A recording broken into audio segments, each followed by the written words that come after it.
Good evening, friends.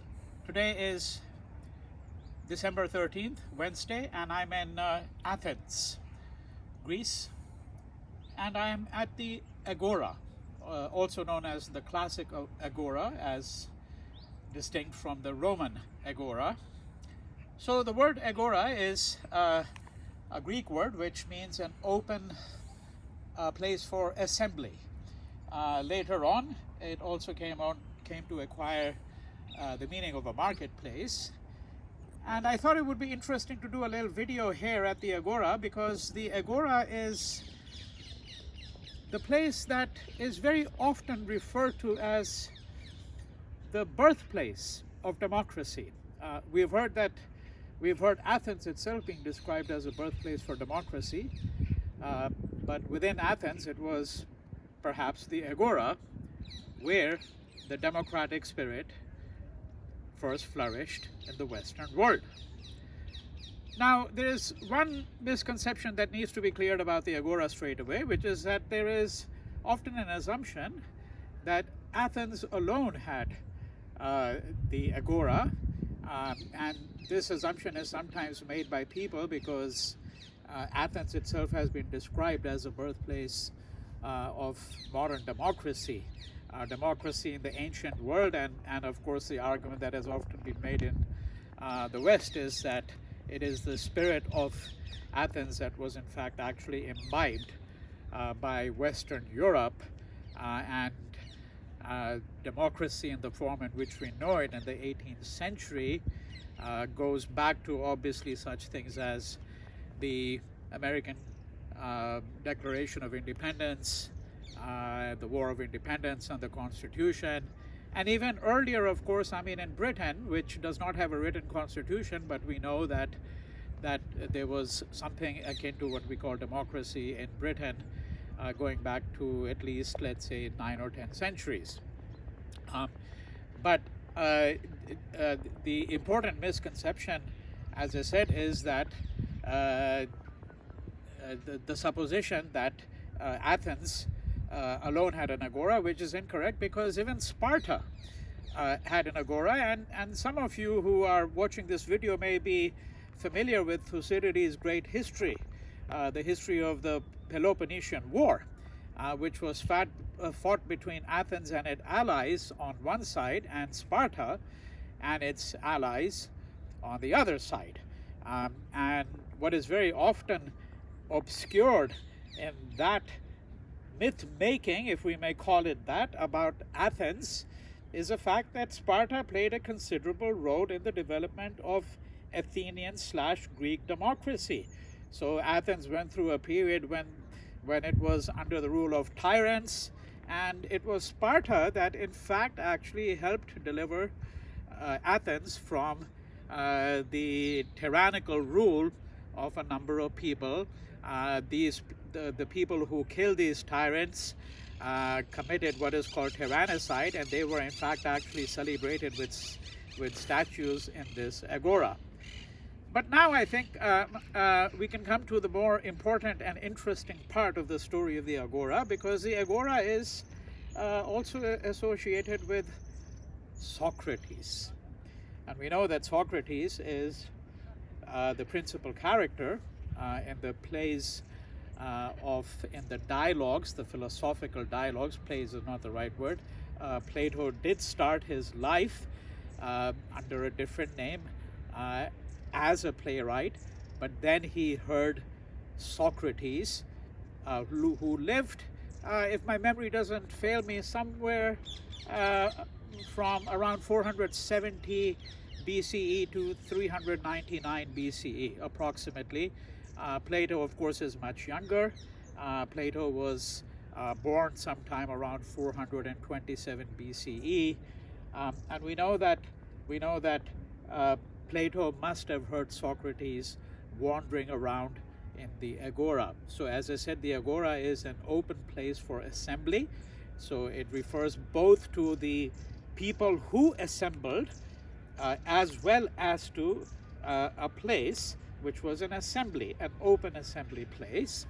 And it is here that Socrates and then by Socrates' time, it had certainly become something of a marketplace as well. So if you look at that building there in the back there, much of it is obscured by the trees here.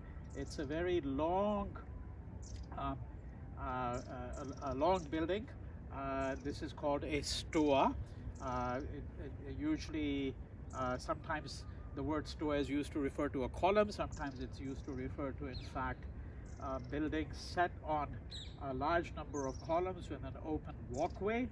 And there on the other side is, of course, the Acropolis, right? And there you can see to the at the farthest end, on the right there, you can see actually the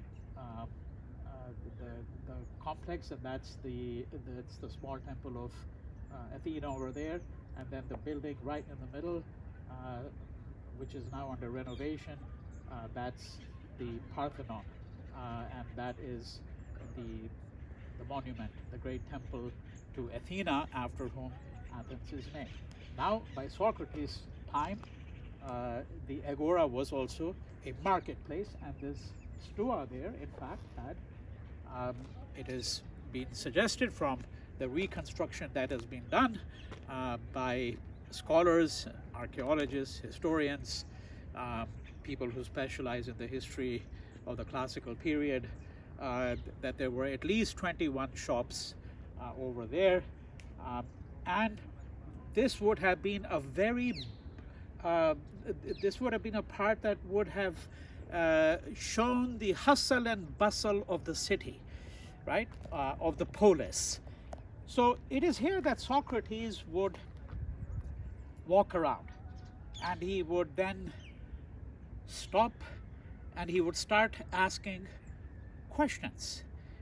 And for those of you who've read Plato's Republic, which is the largest and perhaps the most well-known of his dialogues, although I think that the shorter dialogues such as Crito and the Apology are incredible works, partially on the death of Socrates, because we know that Socrates was tried for corrupting the young, and he was in fact sentenced to death. He was given hemlock poison to drink, essentially, and the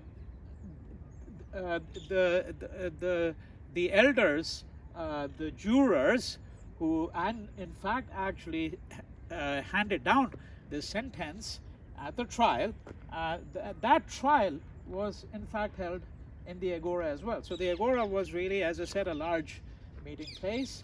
And then, the character of Socrates really develops in the Agora. I think the physical setting of Socrates is extraordinarily important here, because he's really an itinerant philosopher. And I think that in the ancient world, this tradition of itinerant philosophers is a very important one.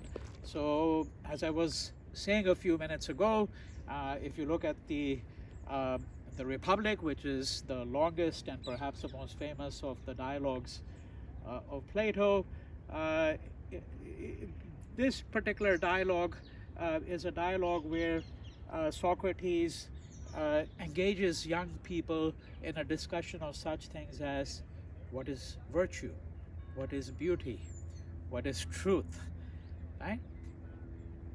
And some of that spirit, it somehow seems to me, still survives in this Agora. To what extent it really was Athens the birthplace of Western democracy or not is something that we can obviously discuss, dispute. That has certainly been part of the accepted Western tradition for, a very long period of time. We know that the Agora was a place that was frequented not just by Socrates, but by Sophocles, Aeschylus, Euripides, the three great writers of tragedies in the ancient period, more or less contemporary with Socrates, also by Aristophanes, who wrote comedies, and subsequent orators such as Demosthenes. So this was a place where you would show your mastery of oratory. So, for example, if you come from England, you know that in Hyde Park there is what's called the Speaker's Corner, and that's where anyone can really just start sort of giving a lecture, displaying his or her mastery of oratory, performing some kind of demagoguery perhaps on occasion. Well, I think that the Agora was very much something like that. It was a large speaker's corner, and I think it's actually wonderful to be here in a place that was supposedly, and perhaps with some reason, the birthplace of Western democracy.